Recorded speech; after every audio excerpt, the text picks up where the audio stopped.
What's up, everybody, and welcome to From the Top Rope. This is episode number 11, and I am your host, Gerge Brooms. Welcome to the show. We're going to jump in just a second. I'm going to be honest with you. So here's the deal. This is my first podcast coming out of the break, and I had my computer up with all my notes, and all my notes disappeared whenever my computer crashed. I had to reboot it. So I am literally coming into this with no notes in front of me, but I do have a lot of stuff up in my brain with some wrestling knowledge, some opinions on what happened the last week of wrestling. Plus, I got some news to drop. And but before we do that, let's talk about our sponsors. Back New Year 2021. It's good to see everybody. 2021 Bath AF. That is Bath AF. Bath bombs for everyone. Listen, I literally just took one right before this podcast.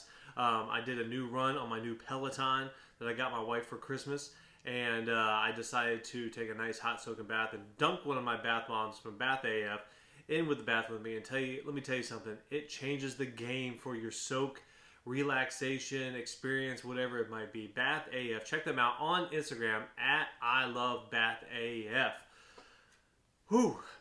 We are also sponsored by Twin Hippo Designs. Twin Hippo Designs on Instagram. Simple designs for lovers of simple things. If you got a small business and you're trying to enhance that small business with a little bit of a personal touch to your customers or clients, check out Twin Hippo Designs on Instagram at Twin Hippo Designs. They got some great stationery items, some great thank you cards, some cool stickers. Check them out on Instagram at Twin Hippo Designs. And don't forget to check out Bath AF also on Instagram at Bath AF or I Love Bath AF on Instagram. Both of those Instagrams can take you to the Etsy shop. So, alright, so before we jump in, my whole family has COVID. I know it's not to laugh, but we all tested positive for COVID. So it's been kind of like an emotional, kind of week and a half, 2 weeks, as we begin trying to figure out what we're doing and stuff like that. Everybody's fine. Everybody's good now. But yeah, my household did come down with COVID. So it's been kind of like a mad dash of what do we do and how's everyone feeling. And it's been a stress in the house. So apologize for not bringing out content. I definitely wanted to do a New Year's episode, but I just never got around to doing it. Just life happens, right? So apologize for that. And I kind of wanted to address the elephant in the room before I jump in with my non-notes today. Since my last podcast, obviously Brody Lee passed away.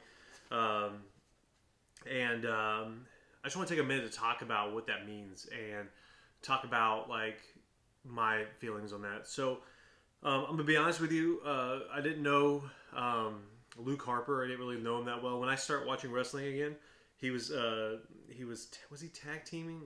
I think he was the tag teaming with Rowan, right? He was what do they call them? I can't remember. The Bludgeon Brothers. There it is, Bludgeon Brothers. I barely remember them. They were only around for just a little bit whenever I started watching wrestling again, and then I think Brody got hurt and was off, and he came back for a little bit. I think with that Worlds Collide kind of tournament or something like that, a Battle Royal. I can't remember what it was. And then obviously his very vocal, what would you call displeasure with working with WWE, just not being used properly, and then eventually his release, and then picked up as the Exalted One over on AEW, or I would say, for the exception of performing at WrestleMania, had the run of his life, winning the TNT title and having that awesome dog collar match with Cody Rhodes, which I believe ends up being his last match. And the only thing I want to say about it from a wrestling standpoint is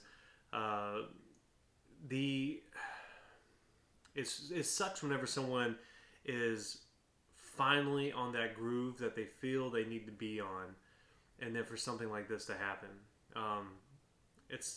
It sucks. I'm happy he got to win the TNT title, and he got to go for the AEW title against Jon Moxley. I'm happy those things happened for him. Another wrestler taken way too early, and a shitload of more potential was supposed to be out of him. And then from a human standpoint, when I see somebody like this, who was only 41, and I'm 36, so I look at that as not being that much older than me, and really realizing how precious life is and how it could instantly just be gone.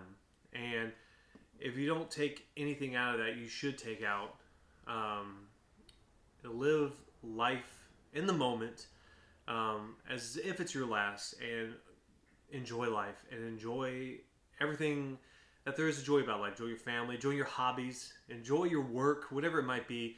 Um, I'm gonna be honest with you. If this whole Brody Lee thing didn't inspire me a little bit, after it kind of depressed me for a little bit, it was super sad. And but like I said, it put, if anything, it put a positive perspective on just do what Brody Lee would do. Do Fight for your dreams, fight for whatever you want to do, and be happy and do it. And be a kind, nice person. The amount of positive support coming out of the locker room on all over the world of wrestling has been an inspiration to me. And just be happy, and be happy with the people around you, and do things that make you happy. That's what life is. And be a positive force in the world, and don't stress the small stuff. And that's how I'm taking it out of. So, rest in peace, Brody Lee. You will be missed, and sorry you never got that world championship, but you did awesome things in both WWE and AEW. Now, like I said at the beginning of the show, this is my first podcast. I have two podcasts. I didn't even get a chance to record the other one. Just everything's been going on with COVID in the house and everything. I was supposed to team up with a local indie wrestling promotion and help them out and do some things with them. Couldn't do it because I got COVID. More to come with that soon. I'm really excited about working with Combat Sports Pro here in the Fort Walton Beach area.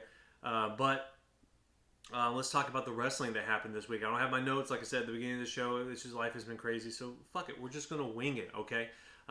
Just gonna wing it, and we're just gonna talk about the shit. So, first up, I just want to talk about news. So, the big news that's been going on in the last week.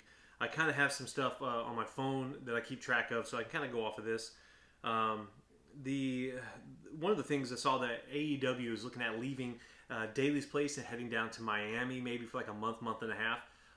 Reports come out of the locker room that they are the wrestlers are a little unhappy there because it's outdoor. I went there to Winter is Coming, less than a month ago, or a little over a month ago, and it was cold as shit at Daly's place. I mean, it's Florida, so it's not like freezing cold, but it was still cold. So I can only imagine what it's like going out there in your damn underwear and trying to wrestle. It's only gotten colder here in Florida, so it looks like they are heading down to Miami to maybe boost morale in the locker room. Which kind of pisses me off, I'll be honest with you, because I was looking forward to going and seeing Revolution in February, but it looks like Revolution is going to happen out of Miami. I've always wanted to get into New Japan, and Wrestle Kingdom was this weekend, or last weekend, or whatever it might be, and so I didn't get a chance to watch it, though, just because life is happening. But Wrestle Kingdom happened, and a lot of positive reviews coming out of that show, and a lot of fallout coming out from the weekend. So I definitely want to check that out. I definitely need to get into New Japan more than I already am, just paying attention to it on the internet. Well, the big news that came out was Marty Scurll and ROH, Ring of Honor, have this mutually parted ways. Now, I don't know the whole story at all. I did hear some stuff. There were some stuff out the speaking out movement against Marty Scurll. The only thing I'm familiar with him is that he appeared in NWA early last year. I think late 2019, early 2020, on NWA Power, and he was set to challenge Nick Aldis for the NWA World Heavyweight Championship in April of last year. But of course, COVID lockdown ruined that, and there's been no resolution out of that. And I did hear that he got a big-time ROH contract to be the head booker there, I believe. But yeah, it looks like they've parted ways. I'm not familiar with any of his allegations, so I've got no idea of what to say about that. All I know is that if ROH is paying him that money, I think he would be a good asset over at either AEW or NXT. And if I understand, he was actually headed to AEW until ROH offered them that big cash bonus or whatever to be the head booker over there. And I believe I remember the dirt sheets properly. He was going to be the Exalted One originally, and then they scrapped that and ended up going with Brody Lee. So we'll see what goes on with my scroll in the future. Now that he's out of ROH. Let's see, just scrolling down. So I don't know who Jay White is. So shoot me in the head if you disagree with this. But I don't know who Jay White is.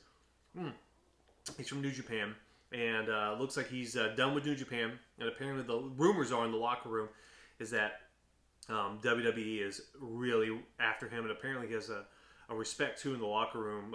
Some of the guys talk really highly of him. So Jay White from New Japan, I've been seeing a lot of buzz about it on the internet, and a lot of people talking about it. Like I said, I'm not familiar with him, but if anyone's got this much hype, I'm excited to see what they do next.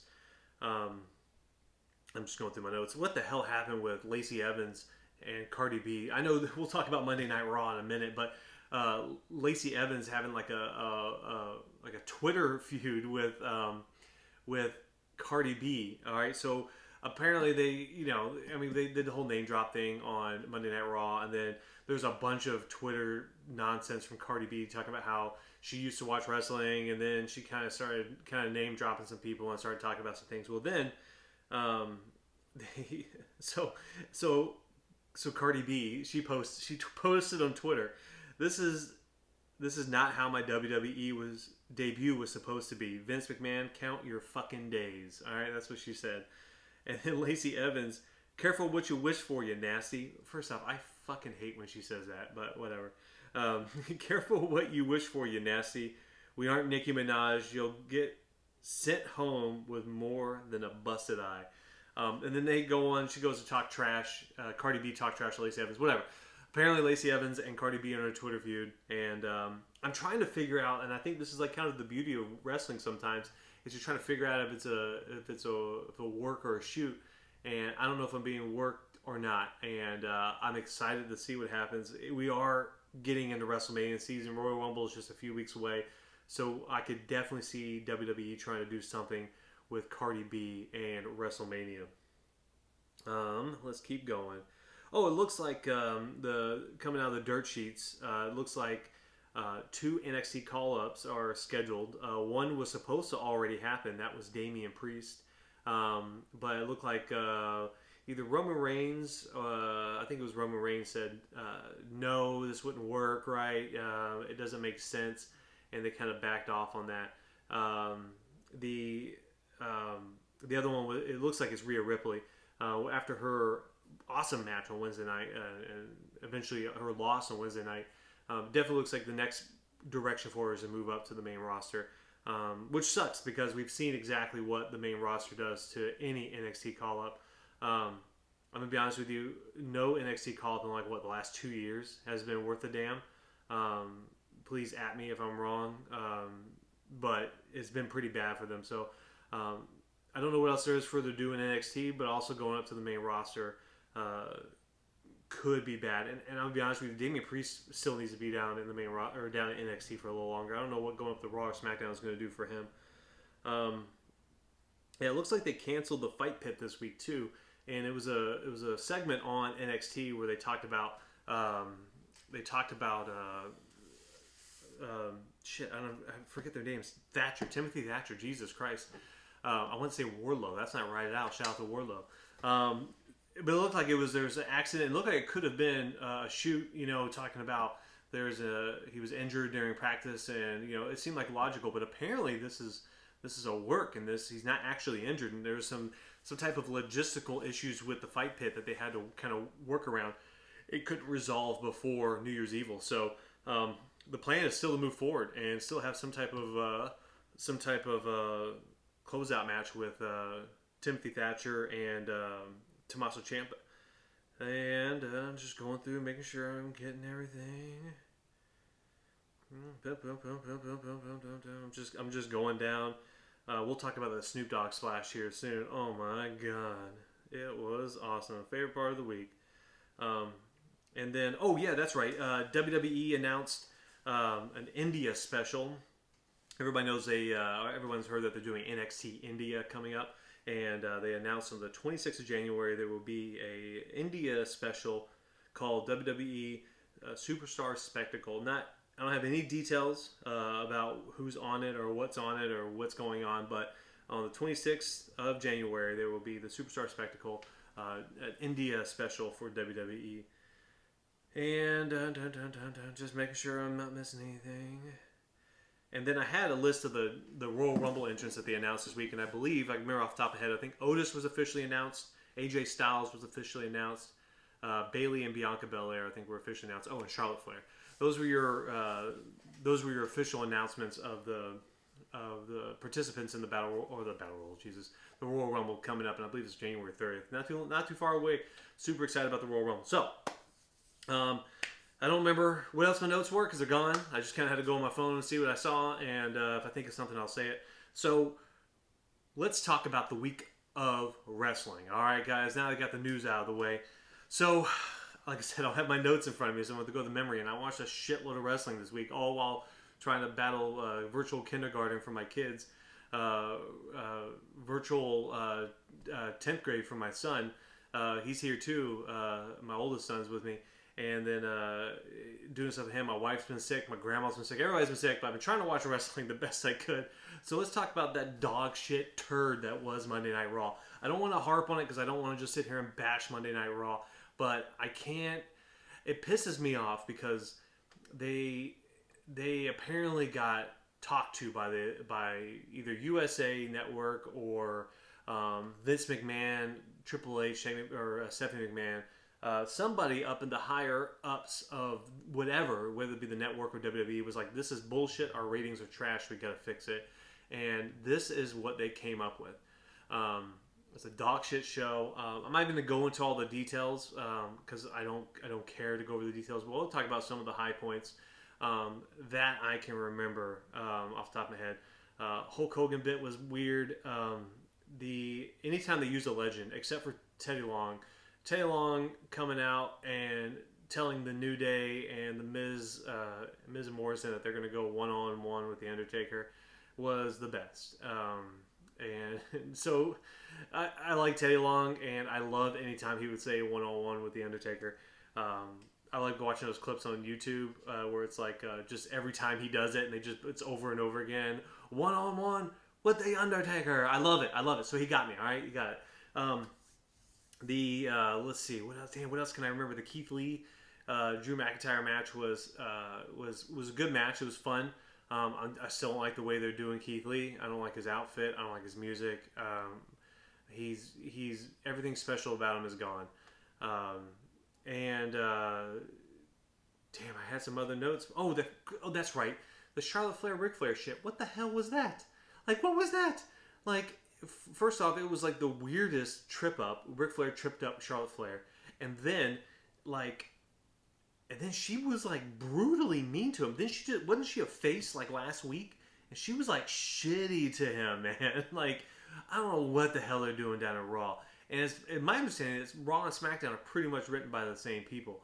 And the only thing I can think of that makes them different is the fact that I think Roman Reigns and Daniel Bryan have a lot of say on SmackDown, and so a lot of cool shit happens because of Roman Reigns and Daniel Bryan's input, like them not bringing up Damian Priest because it didn't make sense or something like that, right? So I don't know what the hell's going on Raw. That whole conversation with Ric Flair and Charlotte Flair was absolute dumb, and I don't even want to talk about Goldberg. I've said on this podcast many times, I'm a WCW mark.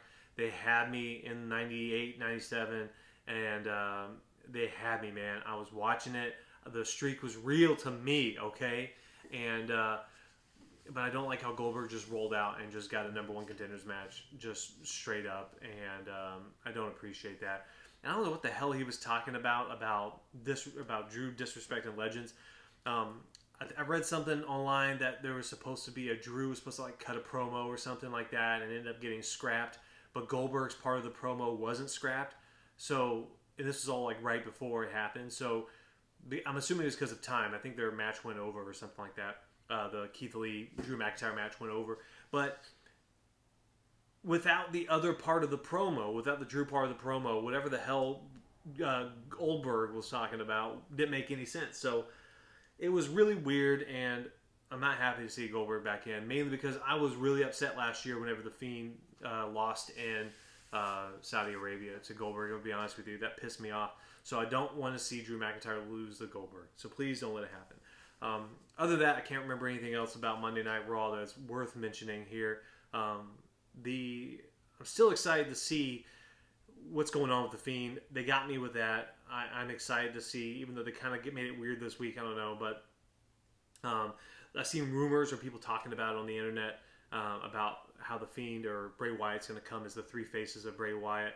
The Bray Wyatt, the Firefly Funhouse Bray Wyatt, and the Fiend during the Royal Rumble. I think that would be awesome. WWE, you can have that one for free. I didn't even make it up. I saw it on the internet. Make it happen, okay? Do something goddamn cool. Apparently, they're not doing any Royal Rumble fans this year, which, that's another thing I was going to talk about in the news. I was really looking forward to going down to Tropicana Field, which is only about a 6.5 hour drive from here, and going and seeing the Royal Rumble live. And you fucked me out of that, WWE. So look, you don't have any fans in the arena. It means you can do whatever you want creatively. So do it, please, for the love of God. Make the three faces of Bray Wyatt happen. Now, next night was on Impact. The following night was Impact. I got about a third of the way through, and I lost the feed that I was watching. And so I didn't get a chance to finish it, but I did start watching Genesis, which I'll talk about a little later. Actually, I'll just talk about it now. Genesis right now. So I haven't finished watching Genesis. I'm still in the dark on a lot of Impact and what they're doing. They had a special last night called Genesis on Impact Plus, and I was watching it a little bit this morning, and haven't had a chance to finish it like I just said. But the big thing was they had their Super X Division Cup, something like that, as a tournament. And like I said, I've never watched Impact TNA before until recently, so I'm trying to understand it. And damn, I don't even remember the guy's name who won. And actually, I didn't get a chance to watch it, so maybe I'll get my life together and I'll finish watching Impact's Genesis, which happened last night. Really, it's all a bunch of filler because I believe Hard to Kill, Impact's Hard to Kill is on pay-per-view this Saturday. Which, depending on if I get a chance to hook it up or not, I may do a preview podcast for Hard to Kill. So it's a pretty low impact stuff. Haha, or pun not intended. Low impact stuff from Impact this week. Other than anytime Kenny Omega shows up, and everybody knows he's kind of been hooking up with the Good Brothers over on Impact, and all that fun stuff. And actually, Kenny Omega will be teaming up with the Good Brothers to go up against their champion, Rich Swann. Please don't shoot me for saying that wrong. And the Motor City Machine Guns. Did I say that right? Motor City Machine Guns? Shit, I can't remember. I probably should have this shit up in front of me. Actually, let me pull it up right now. I've really been digging what they've been doing with the TNA.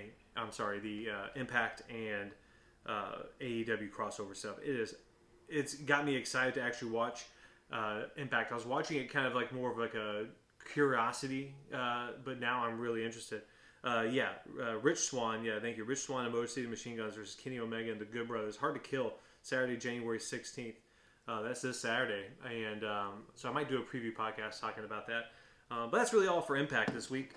But really, it's everything I do is just to get to Wednesday. Like, you ever have a reason to get through the work days and all that stuff? Anything I do is just to get to Wednesdays because I love my Wednesday wrestling. So, I'll talk about New Year's Evil first. NXT's New Year's Evil. Like I said, I don't have any of my notes, so just bear with me. And my podcast just quit on me. Fuck. Sorry, if you're watching this on video, my audio record just bailed on me. So I'm going to pull it back up real quick and maybe piece it all together.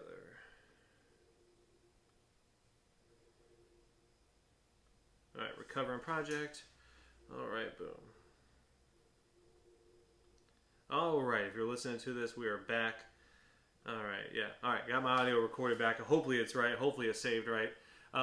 So we're talking about New Year's Evil. New Year's Evil was awesome, by the way. Super cool special, if you will, on NXT TV. Opening match, Damian Priest versus Karrion Kross. I love Karrion Kross, Super happy he's back. Super happy he's kicking ass. I don't know what else there is for him to do though, other than go for that NXT Championship belt. Him versus Finn Balor is going to be golden. I can't genuinely say who's going to win. Whenever he fought Keith Lee was such a white meat babyface that there was no way he was going to beat such an awesome, evil bad guy like Karrion Kross. Like just you're in your face bad guy versus an in your face good guy, and I can't see it that clearly with Finn Balor. So whenever whenever Karrion Kross does decide to go up against Finn Balor, that is going to be the match. Can't wait for it. But yeah, so this is also leads into maybe Damian Priest being called up since he lost his match. It was a good match. I had a lot of fun watching it. I think the Escobar, the Cruiserweight match was next. Fun match. Great to see the Lucha House Party back down at NXT. Great Cruiserweight match. Escobar, Sansa Escobar retains. Some stuff with the way, it was fine. The way stuff came out. That last woman standing match though, they beat the shit out of each other. Raquel Gonzalez takes the W though from Rhea Ripley, which, like I said earlier in the show, sets Rhea Ripley up for a direct trajectory up to the main roster where they will fucking ruin her and you won't know what happened. What else happened? NXT. They announced that wasn't supposed to be in the news too. The Women's Dusty Rhodes Tag Team Classic Tournament 2, which I can't wait. And they also announced this week that there were going to be 2 matches. Here, I can go ahead and pull those up too for that are going to happen next week. To start off the Men's Dusty Rhodes Classic. Let me pull those up real quick. I think it was Undisputed Era versus Breezango. Yep. Undisputed Era versus Breezango, and Everrise versus the Grizzled Young Veterans, which are my pick to win the tournament. Grizzled Young Veterans, I love them. I got to see them at NXT TakeOver Blackpool 2 about a year ago, and can't wait to see them in the tournament. And they're going to win. I believe it would make a lot of sense if it was Grizzled Young Veterans versus Undisputed Era in the finals, but. We'll go and we'll play it by ear as it goes. To my knowledge, they have not announced any for the Women's Dusty Rhodes Tag Team Classic yet, any participants yet. But yeah, awesome stuff. Can't wait. They also announced this week that NXT TakeOver, the next NXT TakeOver, will be on Valentine's Day, February 14th. And as far as I can tell, they haven't named it yet, but hopefully we get a St. Valentine's Day Massacre name. Since they like to do those kind of throwback names. They've done it with In Your House and Halloween Havoc, and the Great American Bash, stuff like that. What a perfect way to do to give tribute to that classic pay-per-view from, I think, 98? Was it 98, 99, one of those? I think it was 99. Next NXT TakeOver. Can't wait to do a preview podcast for that. I'm hoping to see, I'm assuming we would see Karrion Kross versus Finn Balor, and Karrion Kross take back his goddamn belt that's rightfully his. And what a fucking match that's going to be. Oh my god. Alright, don't get distracted. We still had a main event tonight, or on that night, for New Year's Evil. Finn Balor versus Kyle O'Reilly. And once again, ladies and gentlemen, they beat the shit out of each other for a very long time. Finn Balor's face was all jacked up afterwards, bloody as hell. If I remember correctly, he made Kyle O'Reilly tap out too. Awesome match. Had a great time watching it. Great time with these two dudes. It kind of makes me mad that there's not like a rubber match, because Finn Balor won decisively both times. So kind of sad we're gonna miss another opportunity to see them, unless they just want to replay it or redo the match just for fun. Now we're gonna switch over to All Elite Wrestling, AEW Dynamite. And man, what a wild show. I can't remember. I'm trying to remember the opening match with everybody in it. I know it was the SCU and the Young Bucks and the Acclaimed and the Hybrid 2. There it is. Had to remember everybody. A lot of wrestling poured into my brain this week. Young Bucks SCU win. That was fine. It's whatever. I'll be honest with you. The rapping gimmick was kind of weird. And I mean, I kind of like it. I'm gonna be honest with you. Never mind. I'm not even gonna try to talk shit. I was trying to find a way to talk shit about it, but I can't even do it. I like that it comes out with they come out with the boombox on the shoulder and everything. I dug it. Very cool. What else happened that night? The Wardlow and Hagar just beat the shit out of each other, man. Inner Circle versus Inner Circle, kind of working out some beef.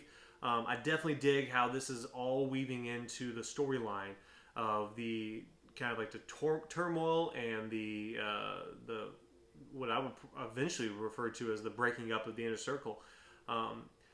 We'll talk about something in a minute, some old school wrestling here in a minute, about slow burns, and I appreciate the hell out of a slow burn.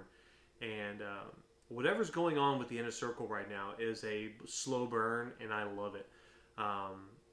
Whether or not it's the fracturing of the Inner Circle or it's a hostile takeover from MJF taking it over, whatever that might be, it's a slow burn, and I love it. And I love what's going on over on AEW in the Inner Circle.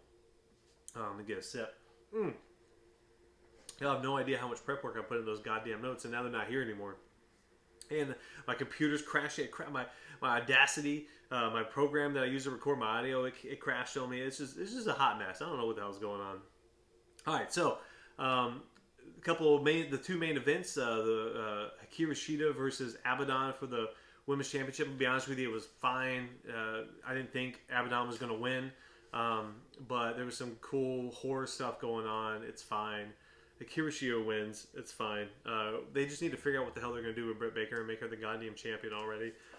And then the main event, which, come on, y'all.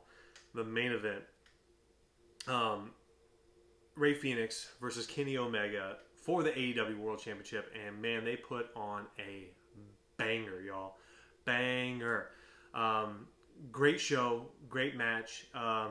And, of course, I just say go watch it. I'm not going to try to break it down for you guys. Just go watch it. I had a lot of fun watching it myself. But of course, the end where they were in the ring and oh, that's right. They had like popped up on the video screen. They had it pop up with like El Penta. I can't. He changed his damn name. Pentagram or Pentagon. Sorry, Pentagon. Oh, my light just kicked on. Damn, I can't. This is why I have notes, because I have a memory of a dog. Damn, how come I can't remember anybody's name now? Whatever. John Moxley came out with a barbed wire bat and beat the shit out of Kenny Omega, and then the Good Brothers came out. I'm trying to remember. The Good Brothers came out, backed up Kenny Omega, and then some other tag teams were like trying to jump in. I saw like the I can't remember who was jumping. It's just different people trying to jump in. They were fighting them off, and at the end they were beating up John Moxley. John Moxley was fighting back, but then the Young Bucks came out, and then they all did the Too Sweet, and they all put up the Too Sweet, and they all linked up, and like the Bullet Club is back together now. I never watched the Bullet Club on New Japan or whatever, so I only know it from hype. I only know it from the internet. And but I'm gonna tell you something. I got hyped with this. The idea of Impact and AEW and NWA. Don't forget NWA. They're all kind of working together. New Japan might be in this too. This is fascinating as hell, and I can't wait to see what happens. I can't wait to see what happens on Hard to Kill on Saturday. And to be honest with you, I'm really looking forward to that. And I probably will do a preview podcast just to chat about it for a little bit. But great ending to the show. They did announce next week, so we do know for night 2 of New Year's Smash, it's going to be the TNT champion, Darby Allin versus Brian Cage. They did their weigh-in this week where Sting came out, and that was pretty cool. I'm really in the mood for Sting just to hurry up and do something, to be honest. And then they also announced that they're going to do the NWA Women's Championship match. Serena Deeb versus Tay Conti, I believe is how you pronounce it. Tay Conti. That's all next week on AEW Dynamite. Now, what else do I want to talk about? Actually, I'll talk about old school wrestling at the end. I did get a chance to watch NXT UK. I watch it every week, but I got specifically kind of paid attention to their cruiserweight champion, Jordan Devlin. So, in case you didn't know, Jordan Devlin's been the cruiserweight champion, but because of COVID, they've had to keep him over in Europe, in England, obviously, or in Ireland. And so that's why they have Sanzo Escobar over here. He's the interim. Technically, he's just the interim. And one day, those two will get together and those two will fight to see who's the actual cruiserweight champion. And I can't wait. And I'm trying to figure out who we went up against. I can't remember his name. And y'all, if y'all are listening to this, y'all are probably just shitting on me right now because I can't remember who it was. But it was a really fun match. Here we go. Ben Carter. So people know Ben Carter. I didn't know Ben Carter.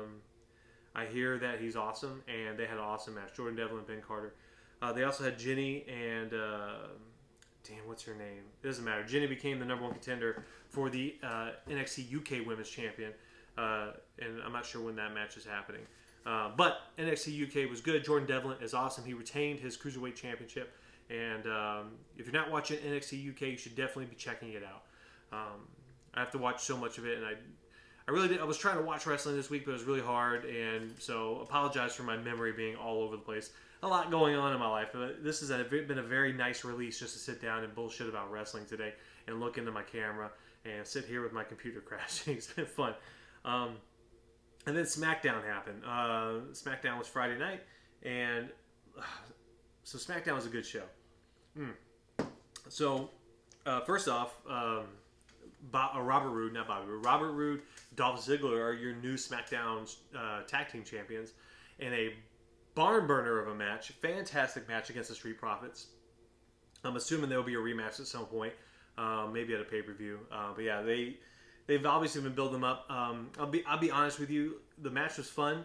I'm not really sold on Dolph and Robert yet because I've been burned by them before. You know what I'm saying? And I feel like WWE main roster, and this includes SmackDown, for the exception of what's going on with Roman Reigns, has no direction.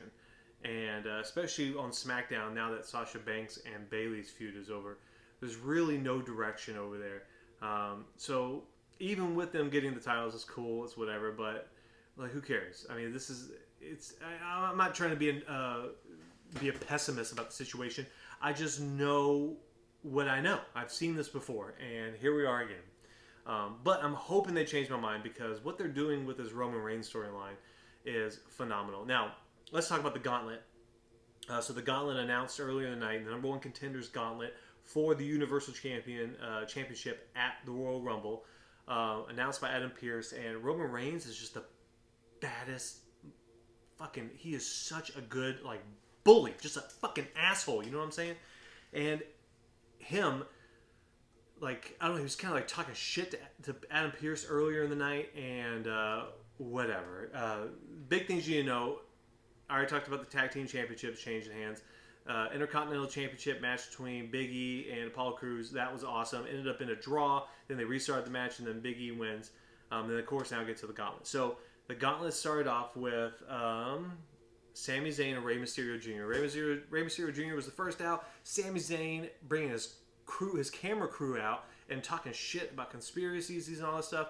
I can't tell if they're doing him dirty or not because they definitely had him 619 and Frog Splash or whatever it was in 10 seconds in the ring, and Sami Zayn was out. But there's something there. I don't know what they're doing, but there's something there.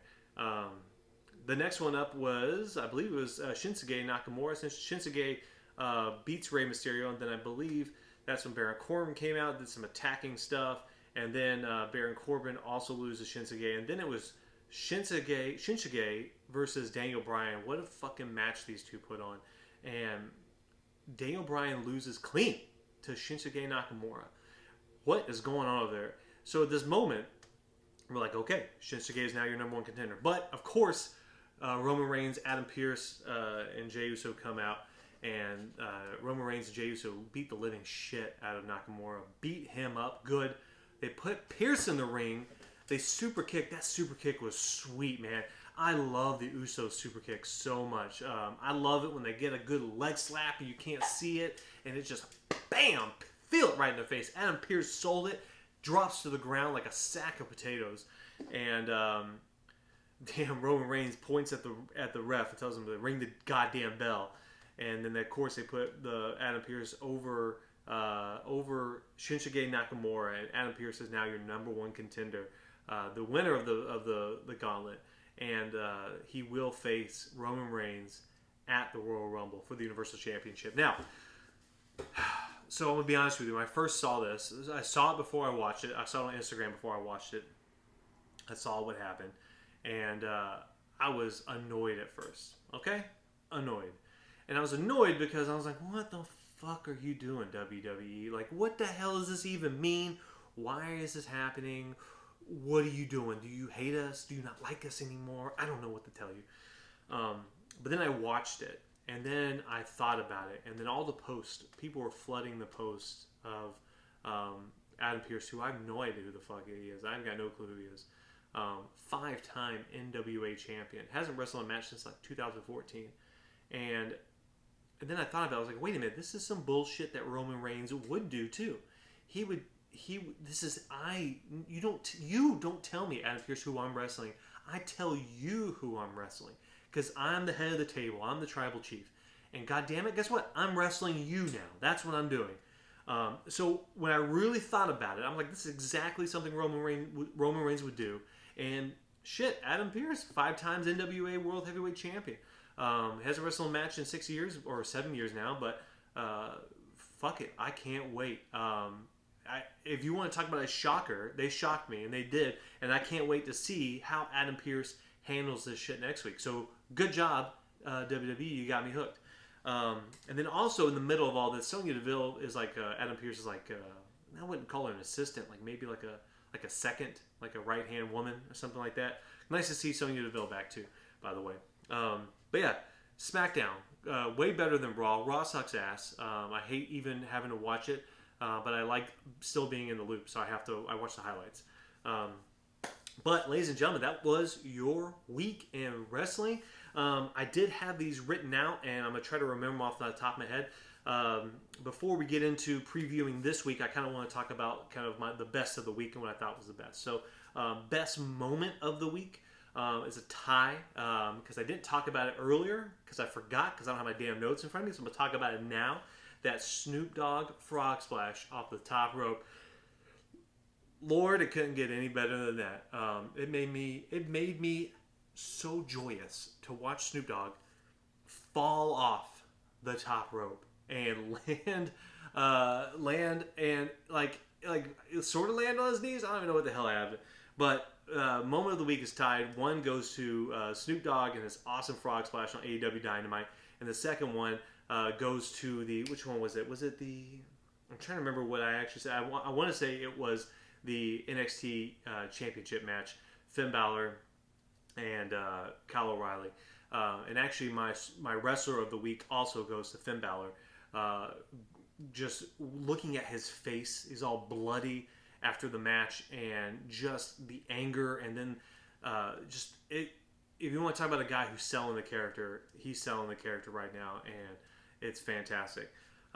And I have my notes for ranking the shows this week. I will say that NXT gets the number 1 with a close AEW being number 2. SmackDown is my third choice. And then I'll put Genesis at number 4. I'm still watching it, but it's been pretty good. And then NXT UK, Impact, and Raw right down at the bottom. Raw's right at the bottom. You suck, Raw. Get it together. You have more money than any of those shows combined. Come on, Raw. You have this massive budget. You have all these writers. You have all these bookers. Figure it out. But that is that segment. I don't know how to wrap up that segment. I don't know where I was about to say it. I sound like I was about to close the show out, but I am not about to close the show out. Real quick, I just want to talk about what to expect in wrestling this week. And here's where it's going to frustrate you even more.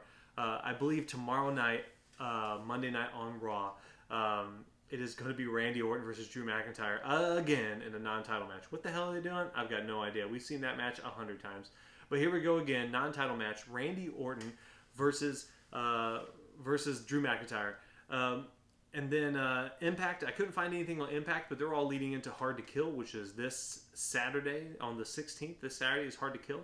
And then Dynamite, I already talked about what's going on in Dynamite with the TNT Championship and the NWA Women's Championship.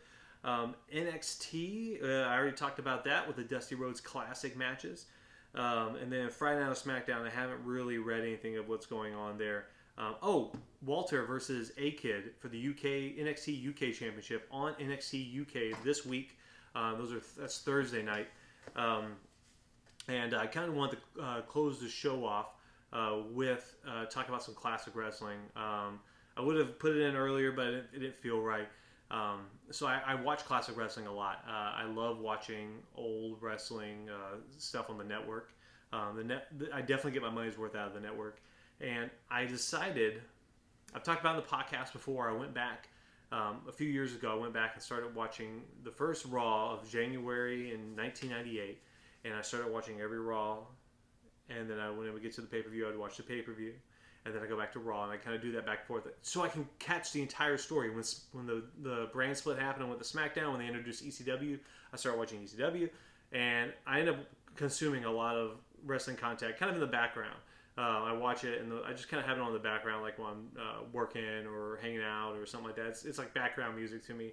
And I decided to take a break from that because I've been watching a lot. I'm currently on October of 2008, and I started watching for 1998. So that's over 10. I'm close to 11 years of content that I've shoved into my brain. Which, if you ever want to talk about it, let me know. But I decided to take a break from that, and I decided to go back to WCW. And because I've talked about in the podcast before, I was a big WCW mark, and I wanted to watch the real unfolding of the NWO, and that's something I never actually watched before. I came in the very first pay-per-view I watched in WCW. The very first pay-per-view that even came around for me when I started watching was Bash of the Beach '97. If you remember Bash of the Beach '97, that was Hogan and Rodman versus Luger and DDP. Was that Luger and DDP? I think the big one was Hogan and Rodman. And I just remember Rodman did a hip toss to Lex Luger, and everybody lost their goddamn mind. But, so I never really saw the birth of the NWO, truly. So I've gone back and started watching it, and that's kind of what I was talking about earlier when I really appreciate a slow burn. And, damn, they really did it right over there at those early days of NWO. I'm currently watching Bash of the Beach '96, so I'm about to hit where Hogan betrays WCW and turns heel. I'm almost there. But even then, leading up to that, I mean, we're talking about a month and a half worth of shows leading up to this moment with Scott Hall and Kevin Nash kind of popping up and causing, not even like huge bullshit, like these little small moments of the show. And it's crazy to watch. There's this whole universe happening around these events, like nothing's going on. Ric Flair is in a big feud with the Dungeon. The Horsemen are in a feud with the Dungeon of Doom right now, and Lex Luger's challenging the Giant for the World Heavyweight Championship. Like, it's all these things that are kind of happening, and it's from an outsider perspective, just a viewer perspective, if you will, just watching it. I'm like, shit, y'all have no idea what's happening right now. Y'all don't know that history is literally being made right now. And the slow build was perfect, and that's what, for my final thoughts of the day, that's what is missing in Raw are the nuances and the slow builds. The Retribution could have been done better than this. Even the Hurt Business, who's awesome, they could have been done better than this. The slow build to stories and the slow build to developing characters is critical. I think about Sting and how Sting went from being the flashy guy to eventually the Dark Crow character. From the time, I want to put something in perspective for you. From the time that Hulk Hogan turned heel, I think a month later he wins the World Heavyweight Championship. Sting doesn't even challenge Hogan for another year and a half for that belt. A year and a half of build-up to that moment. And of course they fucked it up. If you guys know WCW lore, if you will, they fucked it up pretty bad. But still, it was a year and a half from the time that Hogan turned heel to the time Sting challenged him for the World Heavyweight Championship. So that's what I want to see in my wrestling right now. I want to see slow burns, and I want to see fully developed storylines, and not whatever the hell's going on with Ric Flair and Charlotte Flair. Give me more Rey Fenix and Kenny Omega. Give me more Finn Balor and Kyle O'Reilly. But other than that, ladies and gentlemen, that's all I have for today's show. Thank you so much for bearing with the lack of shows recently. And thank you for bearing, if you're watching this, I'm not going to edit it, so you're just going to see me get weird in the middle. Thank you so much for handling with my technical difficulties, handling my COVID nightmare that is my family at the moment. And don't forget to visit our sponsors on Instagram, at I Love Bath AF for bath bombs for everyone, and at Twin Hippo Designs. Don't forget, you can follow this podcast on Instagram at From the Top Rope Podcast. Once again, that's at From the Top Rope Podcast. And like always, you can follow me on Instagram at I Hate Gerge Brooms. If you're watching this on the video, hopefully I've done some editing so it's like appearing on the screen somewhere. Until next time, I'll see you guys next week where we'll talk about Hard to Kill, and we'll talk about the fallout of SmackDown, everything that's happened this week. And I look forward to seeing you again. Thanks for tuning in.